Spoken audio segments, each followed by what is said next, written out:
Meet பண்றது வரைக்கும் நான் யோசிச்சுட்டு இருந்தேன் படத்துக்காக தான் அவரோட பேசுறாரு, அவரோட வாய்ஸ் வந்து அப்படி அந்த ஒரு டோன்ல எடுத்து பேசுறாரு அப்படின்ட்டு.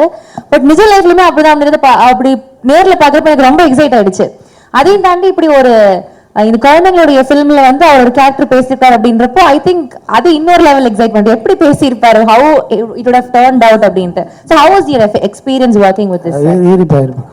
ஆனா இந்த முகாசால குரங்குக்கு அந்த ஆள் தான் பேசின கரெக்டா இருக்குன்னு செலக்ட் பண்ண அத்தனை தேர்வாளர்களுக்கு ரொம்ப நன்றி, ரொம்ப நன்றி.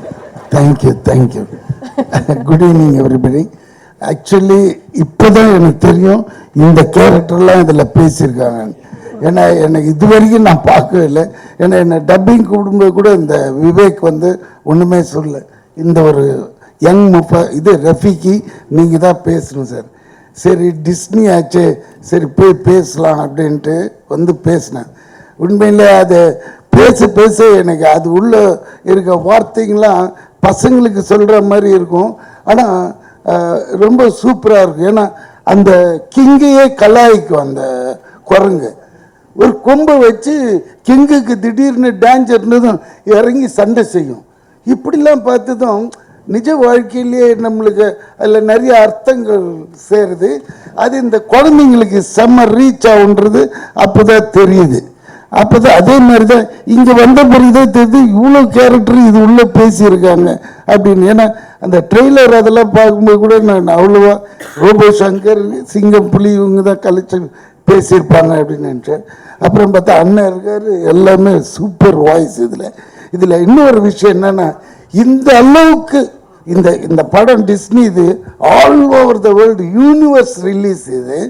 ஆனால் இந்த தமிழில் எடுத்துக்கின ஒரு strain, that means that Vivek ஒவ்வொரு வாய்ஸையும் பெக்குலியரான அது எடுத்து தனியாக அவங்கவுங்கள அப்ரோச் பண்ணி பேச வச்சது பெரிய விஷயம். Really hats off to Vivek. இது டிஸ்னியே தெரிஞ்சுக்கணும். அதே மாதிரி டிஸ்னிக்கு இன்னொன்று ஆகும், இது தமிழில் தான் பெரிய கலெக்ஷனும் ஆகும்.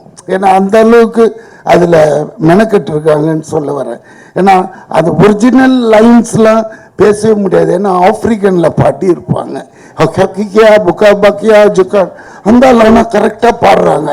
பின்னாடி இருந்துட்டு இன்ஜினியர் ரூம்லேருந்து ஏங்க இந்த பாட்டை பாடிடுங்க ஒன்றுன்னா எந்த பாட்டியானா அதில் வரும் கேட்டிங்கன்னா தமாஷா இருக்கும், ஆப்ரிக்கன் லாங்குவேஜ். அதை பாட வச்சிட்டார். என்ன இது என்ன ஆகிப்போச்சுன்னா ட்ராவலில் இருக்கும்போது ஃப்ளைட்டில் இது போட்டு நான் பாட்டு பாடினே இருக்கேன். பக்கத்தில் ஒரு பொண்ணு பேஜாராயிடுச்சு, இது என்ன லாங்குவேஜ் சார்னு. இட்ஸ் லைன் கிங் அப்படின்னு. ஸோ அந்த அளவுக்கு மெமரி சிப்பில் ஏறிடுச்சு அந்த சாங்ஸ்லாம். ஸோ பசங்களுக்கு அப்போ எவ்வளோ கேட்சியாக இருக்கும் அப்படின்றது தெரிய வந்தது. ஸோ இந்த படம் கண்டிப்பாக பெரிய ஹிட் ஆகும். அதான் இந்த லாங்குவேஜஸில் நம்மளது தான் பின்னிடும். ஏன்னா அந்த மாதிரி சூப்பர் ஸ்டாருங்க பேசியிருக்காங்க, இன்க்ளூடிங் மீ. ஸோ அதனால இந்த கதையை இப்படி தான் பேசுனது. இதை விட்டுட்டு நான் சினிமா எடுத்தேன், படுத்தேன், இதெல்லாம் வந்து இந்த ஸ்டேஜ் செக்கு இவர் போடலையா அவனாது சரிப்பான். வாங்கிறதுக்கு முன்னாடியே பேங்க் அனுப்பிச்சுட்டு இருப்பான் அந்த ஆள்.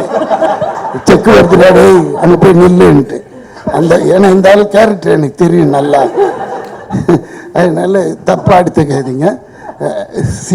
ஆஞ்சலி சொல்றதெல்லாம் சொல்லிட்டு தப்பாக எடுத்துக்க. இல்லை ஆஞ்சலி thanks for every.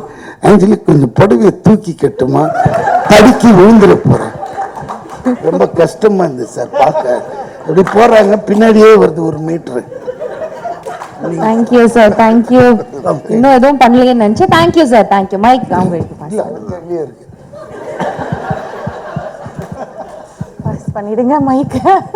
Thank you sir. So S